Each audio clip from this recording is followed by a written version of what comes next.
After my surgery, my family promised to help me recover.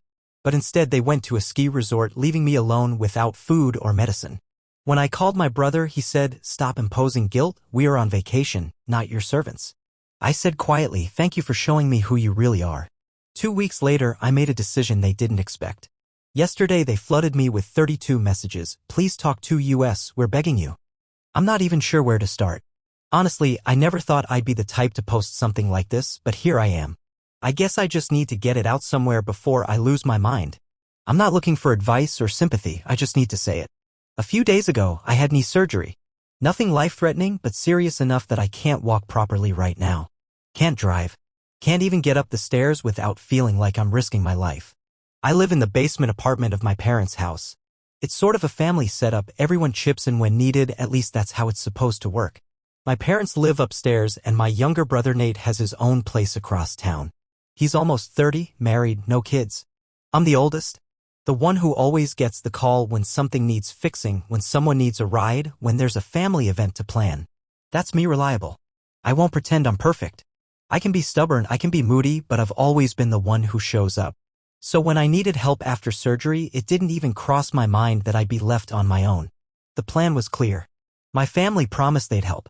My mom even set up a group chat called Surgery Support to organize everything. They all seemed so supportive.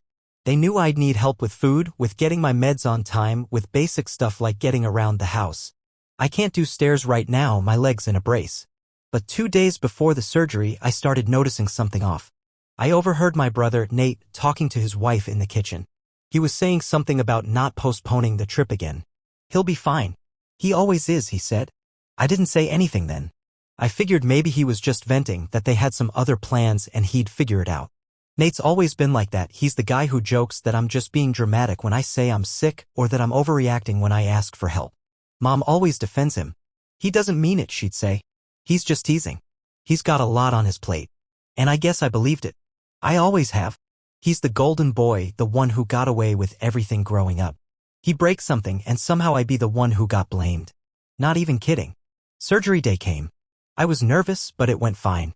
I was groggy, barely able to stay awake, but I remember Mom staying with me that first night. Dad popped in and out, but I mostly slept.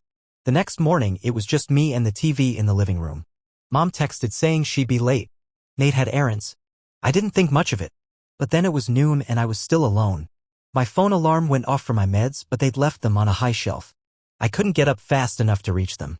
I texted the group chat. No one replied. I waited. Another hour. Nothing. I called Mom. No answer. Called Dad. Same thing. I told myself maybe they were just busy, maybe something came up. But by lunch I was feeling lightheaded. I hadn't eaten, the fridge was almost empty except for some expired yogurt and a half-used bottle of mustard. I tried to make it up the stairs, bad idea. I slipped, grabbed the railing just in time. Panic set in. I was alone. Actually alone. I grabbed my phone, called Nate. He picked up and I could hear wind in the background. "Hey, where are you guys?" I asked, trying to keep my voice steady.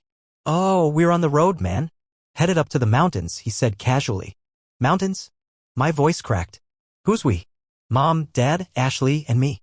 Ski trip." I felt my chest tighten. "Wait, you just left? What about me?" Nate laughed. "Dude, don't guilt trip me. We're on vacation, not your servants." I could barely breathe. "I'm stuck here. I can't even reach my meds." "You'll be fine. Just order something, okay? Stop making everything such a big deal." And then he hung up. I stared at my phone. Group chat was silent. I tried calling my mom again. Voicemail. Dad, same thing. I even texted my aunt, trying to explain. She just replied, "Oh, I thought you were with them." "Are you sure?" I sent her a picture of my leg brace and the empty kitchen. She replied with a thumbs up emoji and said, "Let me know if you need anything." I sat there in a haze. Hunger gnawed at me, but it was nothing compared to the ache in my chest. I've been there for them so many times. Covered for them. Fixed things. Paid for things. And now nothing. I didn't even feel sad. Just angry. And that's when I started making a list.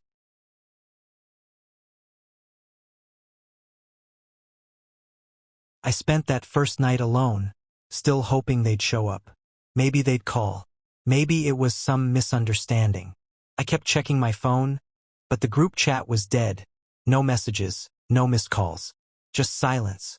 Hunger gnawed at me, but the fridge was a graveyard. Expired yogurt, a half-used bottle of mustard, a block of cheese that had gone hard. Nothing real, nothing I could make a meal out of without risking falling again.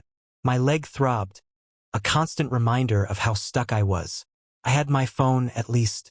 I tried ordering food delivery, but when it arrived, I couldn't get to the door in time. I ended up texting my neighbor, the one guy I barely knew, to grab it for me. I hated doing it, feeling like some helpless child. The next day, I woke up to the same dead quiet. I checked the group chat again. Still nothing. It was like they'd all just vanished. Like I'd never existed to them. I messaged my mom directly, tried to keep it casual. Hey, just checking in. Everything okay? No reply. My phone alarm went off for my meds. I had managed to bring them down to the lower shelf, but it was still a struggle. I kept thinking maybe I was overreacting. Maybe they'd just forgotten. But then I saw it, the Instagram story. My brother's wife, Ashley, posting selfies. Big smiles, ski gear, my parents in the background. All of them together. Like it was the perfect family getaway. I felt something inside me crack. I tried to calm down, not to spiral, but it was impossible. Every time I closed my eyes, I saw them, laughing and smiling. While I was here, struggling just to stand.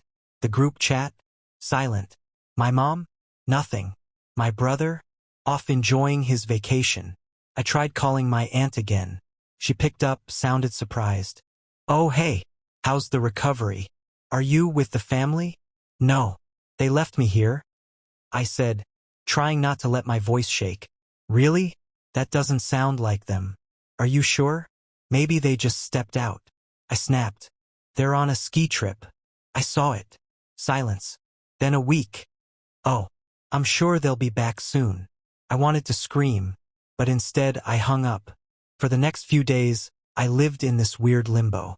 I'd wake up, eat stale crackers I found in the pantry, force myself to move around just enough to keep my leg from locking up. I kept the TV on just for the noise, but I wasn't even watching. Just staring at the screen, counting the minutes. I started making notes. At first, it was just a way to pass the time. A list of every time I'd helped them. The favors, the money I'd lent, the times I'd driven my brother to the airport at 4 a.m. or fixed Dad's car. It got longer and longer. My phone filled up with notes. Every memory felt like another knife. But what hit me hardest was how this wasn't new. Not really.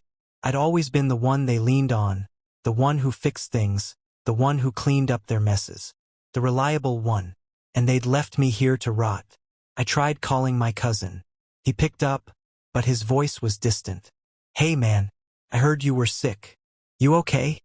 I'm stuck here, dude. They left me. I can't even get groceries. That sucks. But like you and your brother always have drama, right? I don't want to get in the middle. It's not drama. I just need help. Maybe try ordering groceries? He suggested. I can't even bring them in. Yeah man, that's rough. And he hung up. I was done.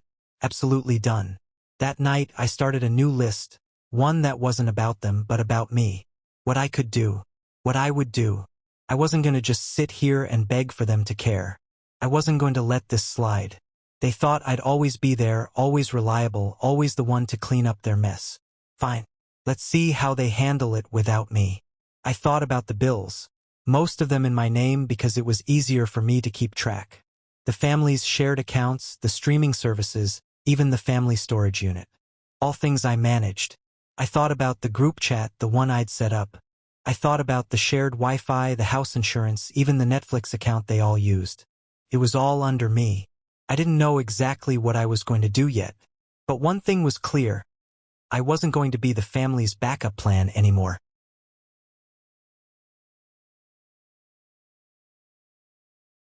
I didn't make any big announcements. No grand speeches. I just stopped. The first thing I did was leave the group chat. That one place where everyone had been so enthusiastic about helping me right up until they left me behind. I didn't say anything. Just hit leave conversation. Silence followed. Next, I went to the accounts. The family streaming services, the shared utilities, the insurance, everything with my name on it. One by one, I logged in and canceled my connections. The automatic payments were gone. I didn't even bother telling them. I changed the passwords on the accounts I managed. The ones they all used without thinking. Netflix? Gone. Wi-Fi? Not my problem. I wasn't doing this out of spite, at least that's what I told myself. It was about control. They thought I'd always be there, always the reliable one who cleaned up their messes. Fine. Let's see how they manage without me. I knew it wouldn't take long for the ripples to reach them. And I wasn't wrong. The first sign was small. My brother, Nate, messaged me. Hey, what's the code for the storage unit?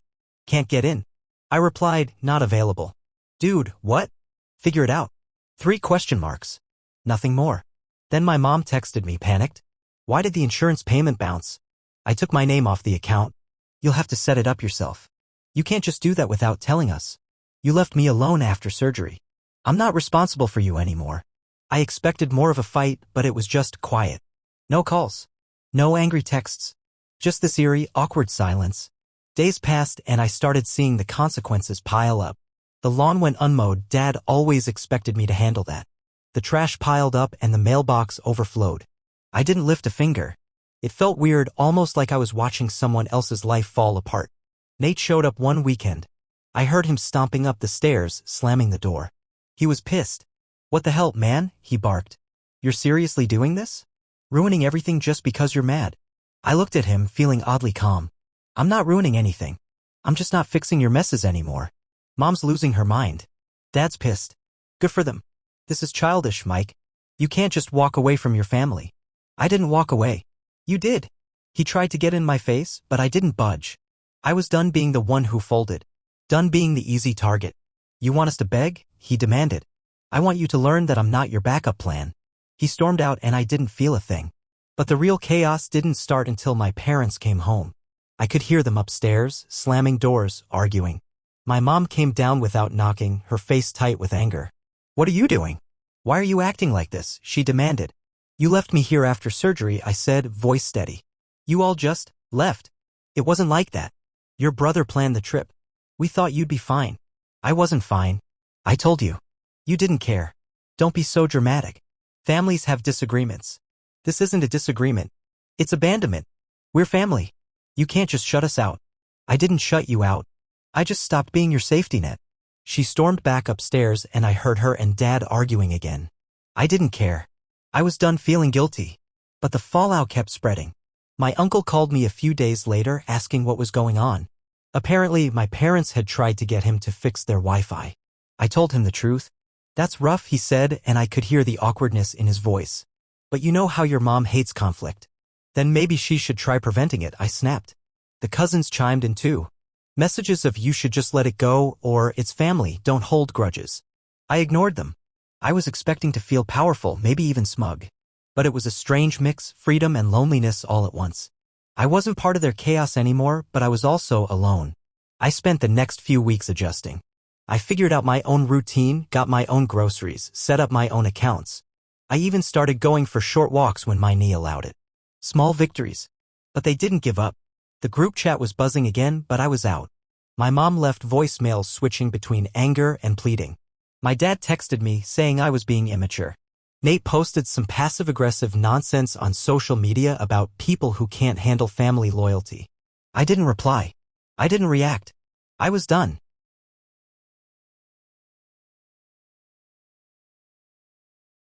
I thought they would eventually get tired and just move on. That they'd figure it out, pick up the pieces, and go back to pretending I didn't matter. But I was wrong. They didn't move on. They broke. It started small. The group chat, which I had left, became a storm of desperate messages. At first, it was just Mom asking where I was, why I wasn't responding. Then Dad chimed in, his usual authoritative tone turning frantic. My brother Nate tried guilt, tried jokes, tried anger. Nothing worked. Then they showed up at the house. I was sitting in my basement apartment, just trying to enjoy the quiet when I heard the pounding on the door. My mom's voice, loud and panicked. Michael, please. Talk to us. I didn't move. Just sat there, watching the shadows of their feet under the doorframe. They pounded again. Dad's voice joined in, grumbling about how I was acting childish. Then Nate, swearing and demanding I stop this nonsense. Eventually, they left. I waited, heart racing, until the sound of their car pulling out of the driveway faded. But they didn't give up. They called. They texted. I ignored them. I watched the messages pile up, going from anger to pleading to despair. The house above me became a storm of frustration. My parents arguing, Nate showing up and shouting before storming out. They were unraveling without me. And I won't lie, part of me felt vindicated. For once, they were feeling what I had felt. The loneliness. The helplessness. The frustration of being ignored. I saw it in the way the yard became overgrown, the mailbox overflowed, the trash piled up. They couldn't keep up with it all. But the guilt was there too. I wasn't heartless. I heard Mom crying one night, muffled through the floorboards. Dad tried to calm her, but even he sounded unsure. Nate's car showed up more and more, his voice louder, angrier. And then the calls started coming from other family members. My aunt, my uncle, even my cousin. All of them trying to play peacemaker. Mike, it's family. Can't you just talk to them? They're really struggling without you. I know they messed up, but you can't just shut them out. I told them all the same thing. I didn't shut them out. They shut me out first. But the pressure kept building. I tried to focus on myself, on my recovery, but the noise didn't stop. Every day, another voicemail. Another text. Another message trying to make me feel guilty for choosing myself. Finally, one morning, I woke up to 32 unread messages. I counted. 32. Please, talk to us. We're sorry. We didn't mean it. Just come upstairs. We'll talk. I stared at the messages for a long time. I wanted to feel relief or satisfaction, but all I felt was tired. Exhausted. This was never what I wanted. I didn't want them broken. I just wanted them to see me. To value me. To care. But they didn't. Not until they needed me. I didn't reply. I just put my phone on silent and went about my day. But they didn't stop. They left notes on my door. They tried leaving food, which I just left sitting there. They kept trying to fix things, but without actually facing what they'd done. Eventually, I knew I had to face them. So one evening, when I heard their car pull up again, I went upstairs and opened the door. My mom's eyes were red, Dad looked worn down, and Nate looked angry and embarrassed. We just want to talk, Mom whispered, tears already welling up. Talk, I said, arms crossed. They stumbled over their words, trying to explain, trying to justify, trying to blame each other. But it was all just noise. You left me. After surgery. Alone. And when I asked for help, you acted like I was a burden, I said, voice steady. We thought you were fine, Dad muttered. You didn't check. You didn't care. You went skiing. Silence. We made a mistake, Mom finally whispered. We're sorry. Are you sorry? Or are you just scared now that I'm not your backup plan? Nate tried to interrupt, but I cut him off. Every time I needed you, I was a problem. But whenever you needed me, I was the solution. That's not family. So what, you're just going to cut us off forever? Nate snapped. If that's what it takes. More silence. More awkwardness. Eventually, they left. I didn't feel triumphant. Just empty. Over the next few days, the messages slowed. The calls faded. They started trying to rebuild without me. I heard Dad mowing the lawn, struggling. I saw Nate's car less and less. And I started to heal. My knee got stronger. I walked more. I spent time doing things I enjoyed. I even met a few neighbors who weren't just strangers anymore. One day, I got a text from Mom. We're having dinner. If you want to come. No pressure. I didn't reply right away. I thought about it. About all of it. About how they treated me. About how I finally stood up for myself. And I didn't go. I wasn't ready yet. Maybe one day, but not now. I don't know if this is a happy ending. But it's my ending.